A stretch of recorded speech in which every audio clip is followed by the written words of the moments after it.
At ease, gentlemen. I hope you've all had a wonderful day up until this point. Tom, how's the wife and kids doing?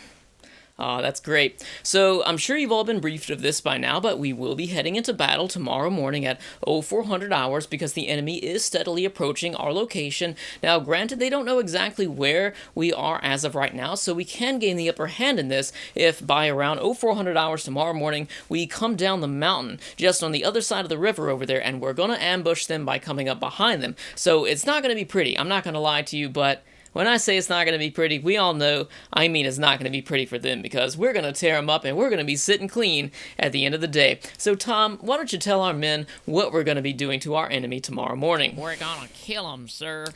Yeah, Tom, I suppose we will be killing them because we are soldiers. We are at war. That is kind of our job description. I was hoping that you would be able to elaborate on your answer in order to boost the morale for our crew, but considering that this idea is beyond you, I'll just do it instead. So, what we're going to be doing to our enemies tomorrow morning, we're going to wipe them off the face of the earth. We're going to rip off their legs and beat them to death with their bloody stumps. We're gonna fist fuck them until they cough up blood. We're gonna sneak behind enemy lines and put eyelash hair into their soup so they've gotta eat it. Why can't we just shoot them? Yes, I suppose we could shoot them too, Tom, thank you. You know what? You're not getting any ammo when we go out there. Don't give him any ammo.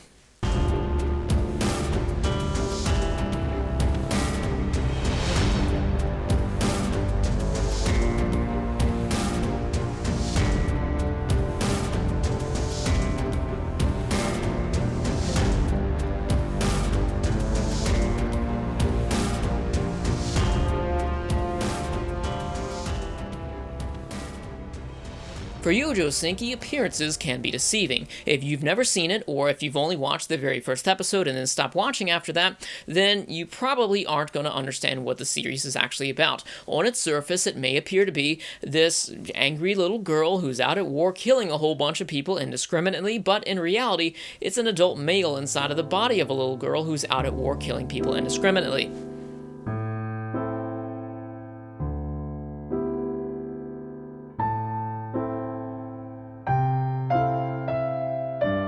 That's right, people, this little girl is actually reincarnated from an adult male, and this all came to pass within the second episode where our protagonist is shown working inside of this really big company, and he's part of HR, meaning that he's got to lay people off, and for most people that would be a hard job because you got to lay people off, you got to hear about the family, and you got to live with the fact that you're ruining these people's lives. This guy don't care. He has no sympathy or no empathy for anybody. He just does it so that he can get paid, and he really doesn't care until he leaves work one day and one of the disgruntled employees or ex-employees pushes him in front of the train where he would ultimately die. So it's here that our protagonist has a bit of dialogue with God himself as time has stopped, but he doesn't believe a word of it. He just believes that his mind is stressed and he's hallucinating due to the dire situation. So God is basically asking him why he doesn't want to pray, and he's having the dialogue about, I can work for everything I need, I don't need to pray for it, and then God is like, you know what, instead of letting you die, I'm going to reincarnate you into the body of a child in a world that's at war so that you can appreciate me and actually pray to me. So it's quite the vain thing to do, but it's what happens. It's anime. Now.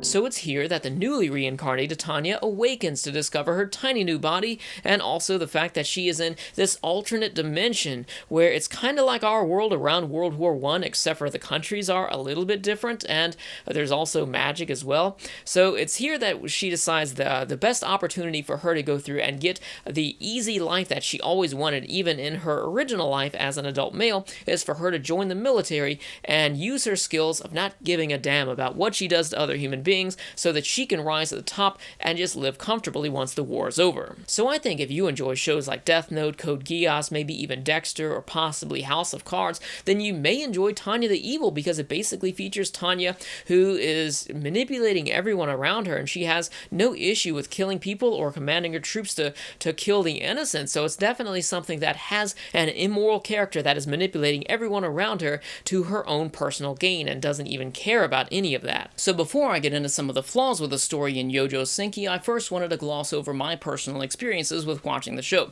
So when it first came out, I watched episode 1, and to be honest with you, the inner cynic within me won over at this point because I dropped it like a sack of bricks within the very first episode, because I saw this little girl, 10 years old, flying around in this brutal war, using magic and just killing everybody. Her magic is just stronger than anybody else out there, and there's nobody that can match her. So I just thought, okay, maybe this anime is just not going to be for me. I dropped it. I went on to something that I thought I would enjoy more. And after a few weeks, I saw people in the dojo, people on Twitter still talking about this anime, posting pictures, posting videos, and I thought, maybe I'm wrong about this. Maybe I need to give it a second chance. And it's here that I went back, realizing that 5 episodes had been dubbed at this point, which, by the way, the dub is pretty good, so I would recommend checking that out if you're a fan of dub.